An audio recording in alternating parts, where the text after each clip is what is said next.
Before the current boom in van life and nomadic living, author Ed Davis rode the rails, hopping boxcars and freight trains from Reno to Vancouver through the Sandias and up and down the Golden State. Tonight, he talks about his new book and the upcoming event he is hosting in Albuquerque. So we'll go ahead and start with the event that's coming up on April 24th. Is that correct? This weekend? Yeah, we've got on the 24th at the Wheels Museum. And that's a Traveling Along the Rails Hobo event. So tell us a little bit more about that. Well, they are pulling out all the stops. They're showing a great old silent movie called Beggars of Life with Wallace Beery, I think, and they're catering a hobo meal. And then I'll be talking about hobo history and about my new novel, The Last Professional. And so it's going to be quite an afternoon. I'm really looking forward to it. So tell us where your love of trains in really hobo history. Where does that passion come from? As a young man of necessity, I needed to get from California to New York. I'm a big guy. I had a big backpack. I was trying to hitchhike and nobody was picking me up. A fellow took pity on me and he said, you know, you should be riding the rails. I had no idea that was even something you could do. He had done it as a young man. He gave me some pointers. He dropped me off at a freight yard. Half an hour later, I was on a flat car heading north, sun on my back, wind in my hair. I was hooked. I fell in love with it. And then for the next 10 years, whenever I could, I would ride freight trains. Wow, that is awesome. So you're embarking on the Great American Whistle Stop Book Tour. Tell us more about that.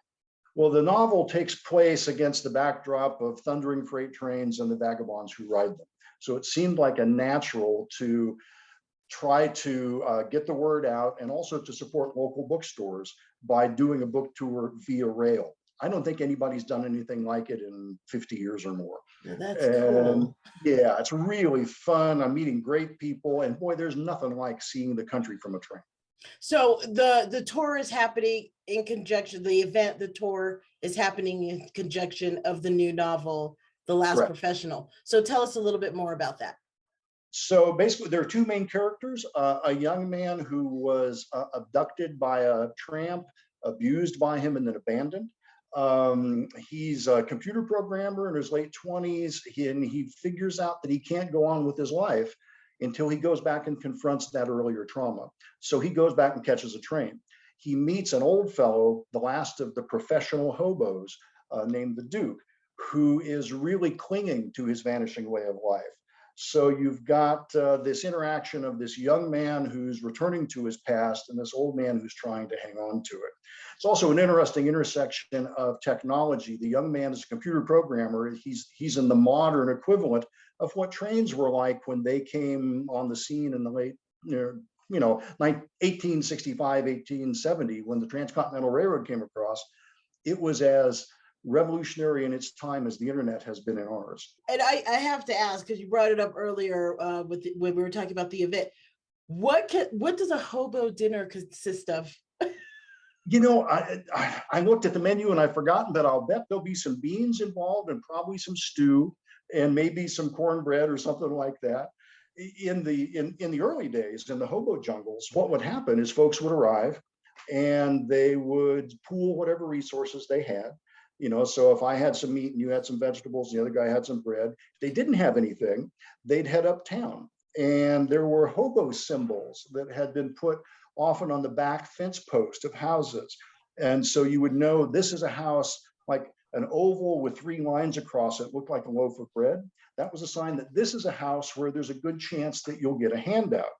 A circle with a jagged line in the middle looked like a dog's teeth, and that was a warning to stay away because there was a bad dog. So guys would go gather what they could from town, pool their resources, and make a meal. Goodness, back in the day, everybody was just about all hands on deck and being there for everyone. That was the deal in the hobo jungle, you betcha. So where can people find out more about the event? The Wheels Museum website has got a lot about it. My own website, eddavisbooks.com, has got links to it, and also the one at Treasure House Books on Monday. I'll be there at 1:30 signing books. So I would encourage people to come down. It's going to be a lot of fun. Well, and I know that your schedule is tight, so I truly appreciate you taking the time to talk with us. And we'll definitely get the event up on our site. And congratulations on the book, and we'll see you for the tour. Fantastic. It's been an absolute pleasure. I really appreciate it. Thanks, and good luck, and we'll talk soon. Okay, bye-bye. Bye-bye.